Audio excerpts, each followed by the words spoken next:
Before I begin the sermon, I want to share with you something that happened a few hours ago which really touched me and demonstrates the type of community that we live in. You know, we always hear about the negatives that go on in the community, but I want to share with you a positive which makes me very proud. It was about 3:45 as we were getting ready to sit down to eat. And as you know, those of you who have been to my house, you know, as you come up the stairs, there's the bay window. There was a little tap on the window, and somebody's looking in the window. I go to open the door, and there's a young police officer there from the local quartier down on the corner here. His cruiser's out there with his partner. And he said to me, I just wanted to stop by to let you know that we're watching out for everybody tonight. We want you to go and enjoy your holiday, do what you need to do, and leave everything else up to us. We're going to be patrolling tonight extra so that you can enjoy your holiday with your family and with the community. And I was very touched by it. He didn't have to do that. And it just goes to show, you know, as I said, we always hear about complaints, but it's wonderful to know that our community on a wider level is not everybody's against us, okay? People are rooting for us as well.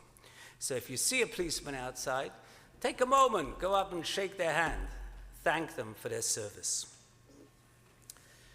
From an early age, as far back as we can probably remember, we have been taught that tonight is special. It's not just Erev Yom Kippur like it was Erev Rosh Hashanah last week. Our service is not called Kabbalat Yom Kippur like we say every week for Shabbat, Kabbalat Shabbat. Tonight is called Kol Nidre, plain and simple. It is called so because one of the opening prayers, the opening prayer, is called Kol Nidre, the first two letters of the actual prayer. And by the way, you should know that the Kol Nidre prayer can be said at any time. It doesn't have to be said at this point. The rabbis put it here as a great opening to Yom Kippur. Kol Nidre literally means all vows. It's a legalistic formula written in Aramaic that serves to annul the vows and the promises between man and God. I want to stress it's not between man and man. Any vows that you made with another human being, you have to resolve those directly with that person. So what does Kol Nidre do? Well, in essence, Kol Nidre wipes the slate clean. If you've made atonement, I'm emphasizing the word if you made atonement, because you have to still do it, and if you've apologized, and if you've asked for and given and received forgiveness, then what you did yesterday doesn't count anymore. What you did this past year is forgiven and forgotten. You have to remember what a Rabbi of mine once said, that once you have sought forgiveness, you are not the person that you were when you committed that act. In other words, past acts don't own us, we own them. So tonight you get to start anew. In Latin, we would call this tabula rasa, a clean slate. You might be thinking, wow, that was easy. Came, listened to the cantor for 30 minutes and the choir, and you can start all over again. And yes, technically you could. But the question that I want to work with you through this evening is, what are you going to do with that clean slate. Not just today, but throughout the next year. And that is because the most important day of the Jewish calendar is not tonight. It is not tomorrow. It is not Yom Kippur. But it is the day after Yom Kippur. And that is because while it's certainly important to act and behave properly between Rosh Hashanah and Yom Kippur, it's a heck of a lot more important to act and behave properly between Yom Kippur and Rosh Hashanah. It is why we say, and given the year that we have just experienced, hopefully mean it, particularly more this coming year, Miyom Kippurim zeh ad Yom Kippurim, from this Yom Kippur through the next Yom Kippur. And then what do we say? What are the next words? Haba aleinu letova. Goodwill come to us. Goodwill comes to us. Goodwill only comes to us if we resolve to be and do good. And that is why Yom Kippur and these high holidays hopefully instill into us the motivation to change for the better and to be and do good. But the truth is that usually we don't act any differently merely because we are commanded to do so or because 'tis the season to do so. The truth is that it usually takes a shock to our system or a traumatic event of some sort to make us change. Hopefully we don't experience too many of those in our lifetime. But when we do, how we respond when tragedy strikes, how do we then bring good upon us for this coming year? Now, one answer can be found in the true story that you know about. I want to share it with you this evening, even though you know about it, because I believe that with hope that it inspires and encourages you to come back next Kol Nidre, knowing that this coming year did in fact bring you good because you brought good to others. Now, as you well know, exactly 1 month ago, we commemorated the 23rd anniversary of 9/11. For all of the tragedy of 9/11 and all the repercussions that the world still grapples with, one story in particular, which became a very, very successful Broadway show, and which Elizabeth and I got to see on stage in London. Now by the way, it's now available on Apple TV if anybody wants to watch it. Has become a symbol of unabashed kindness.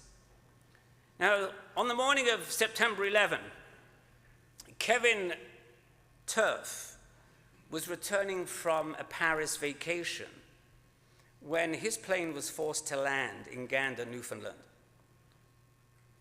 In case you don't know, there are approximately 6,700 people there. And with the landing of the planes, it doubled its population when those terror attacks of 9/11 forced 38 planes to land there. Turf and the others spent 3.5 days sleeping on the floor of a school without any sense of when or how they would get home. But Turf does not remember the inconvenience, the discomfort, the fear from those harrowing days. He remembers the teenage boy who handed him a pillow, an air mattress from home. He remembers the townspeople cooking smorgasbords of food. He remembers the woman who drove him to a workout facility where he could have a shower and work out. Other residents who drove him to Walmart to buy new underwear. He remembers kindness. Gander and the surrounding small communities closed all the schools, the meeting halls, lodges, any other large gathering places. They converted all these facilities to a mass lodging area. Some had cots set up, some had mats with sleeping bags, pillowcases, pillows, etc. Families were kept together. All elderly passengers were taken to private homes. Phone calls and emails to the US and to Europe were available for everyone once a day. During the days, the passengers were given a choice of excursion trips. Some people went on boat cruises of the lakes and the harbors. Some went to see the local forests. Local bakeries stayed open to make fresh bread for the guests. Food was prepared by all of the residents and brought to the school for those who elected to stay put. Others were driven to the eatery of their choice and fed. They were given tokens to go to the local laundromat to wash their clothes since the luggage was still on the aircrafts. There were some passengers with special needs. Carl and Ethna Smith found kosher food through an airport caterer. A new set of kitchenware was provided for an Orthodox family. At the Gander Baptist Church, Gary and Donna House dealt with the needs of 4 Moldovan refugee families, members of a religious sect who spoke no English and were bewildered by the events. In other words, the townspeople did their best to make sure that every single need was met for those very unfortunate travelers. This is example, haba aleinu l'tova, of good and of kindness, mitzvah of chesed. Now, as you know, as you heard this evening, we recite Kol Nidre 3 times.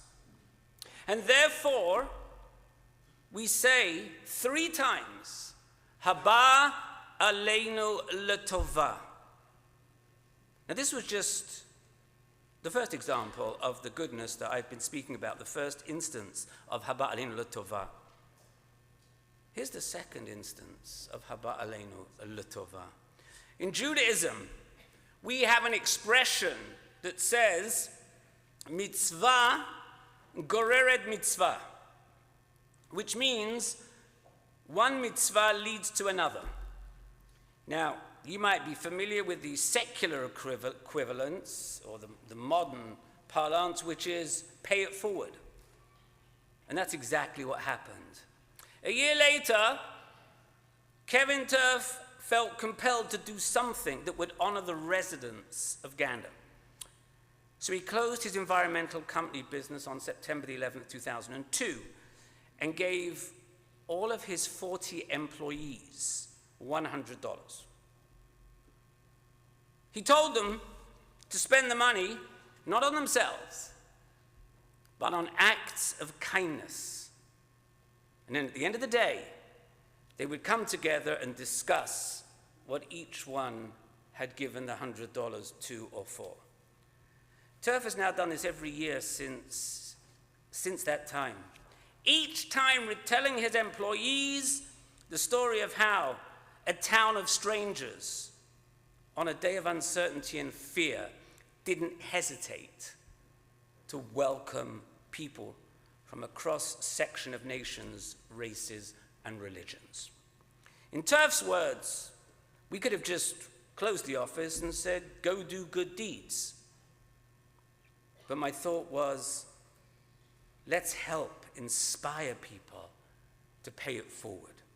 Let's do it on the anniversary and tell the story of goodness of people who stepped up and restored faith in humanity. One employee paid $7 to fix a man's flat tire. She left $50 and told the mechanic it should cover the next 7 flats that come in. One called a school and asked what supplies are needed. Another put $50 on Starbucks gift card and handed it to a customer in line with the instructions to use it on themselves and then pass the card on. The examples are endless, including the producers of the Broadway show giving each of the cast members $100 to pay it forward. And they did so by putting money on people's Metro cards, buying a gift, buying a guy his Coke, purchasing magic markers, art for the homeless, jumping in line in front of one person at the cash register and pay whatever they were buying. Mitzvah goreret mitzvah. And now I want to give you the third example of haba aleinu l'tova. When the passengers returned to their planes to go home, it was like they'd been on a cruise. Everybody knew everybody else by their name. They were all swapping stories of their stay, impressing each other with who had the better time. The passengers were exchanging phone numbers, addresses, email addresses. As one of the flight attendants recounted, and then a strange thing happened, she said. One of the passengers approached me and asked if he could speak over the aircraft's PA system to his fellow passengers. We never, ever allow that. But something today told me to get out of his way and let him do it. So I did. The gentleman picked up the PA and reminded everyone about what they had just gone through in the last few days. He reminded them of the hospitality that they had received at the hands of total strangers, people they are highly unlikely to ever meet again. He further stated that he would like to do something in return for the good folks of the town of Lewisport. He said that he was going to set up a trust fund under the name of Delta 15. That was the flight number of their flight. The purpose of the trust fund is to provide a scholarship for high school students of Lewisport to help them go to college, the college of their choice. He asked for donations of any amount from his fellow travelers.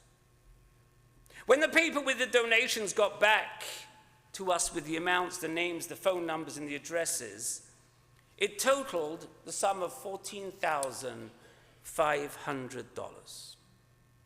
The gentleman who started all this turned out to be an MD from Virginia. He promised to match the donations dollar for dollar and to start the administrative work of setting up the scholarship. He also said that he would forward a proposal to Delta Airlines and ask them to donate as well. The first scholarship was awarded in 2002 to graduates with an average of 85 or higher over their 3 years of high school. The fund that they started on that day is now worth more than $2.5 million. 28 students, a third of the 2015-2016 graduating class qualified to receive it.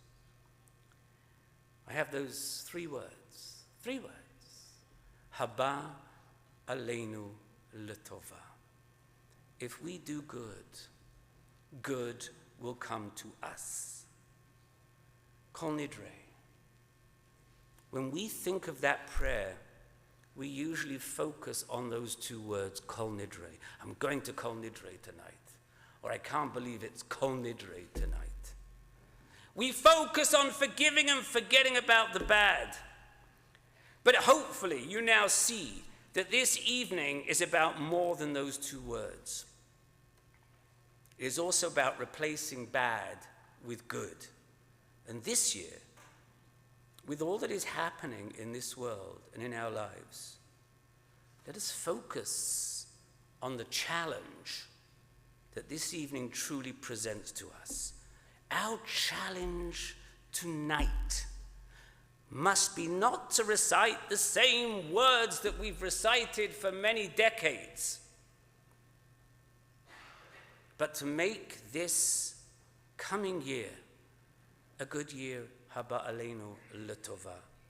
Let us focus our minds and our hearts on those three words, not on Kol Nidre,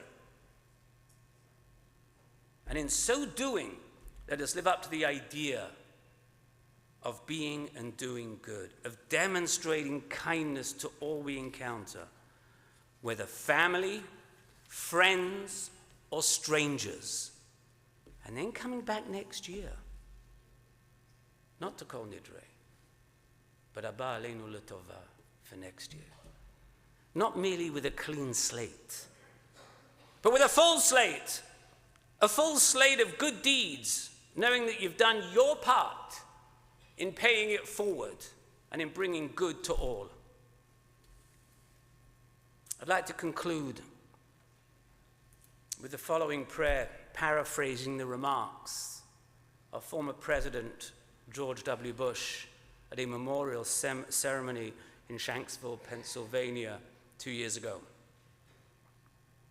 God, on this Kol Nidre night, we pray that this truly be a year of Haba Aleinu L'Tova, a year that comes to us for good, as we pledge to grab a neighbor's hand and rally to the cause of one another, to reject prejudice and embrace people of all faiths, to reject hatred, to reject violence against people perceived as outsiders, to reaffirm our welcome to immigrants and refugees, to reject individualistic and decadent actions, but to embrace an ethic of service. And may we always rise to selfless action. I'm not going to wish you an easy fast because that's not what you're supposed to have. But you are supposed to have a meaningful and spiritually uplifting fast. And may we all be written and sealed in the book of life. Gemar Chatimat Tova.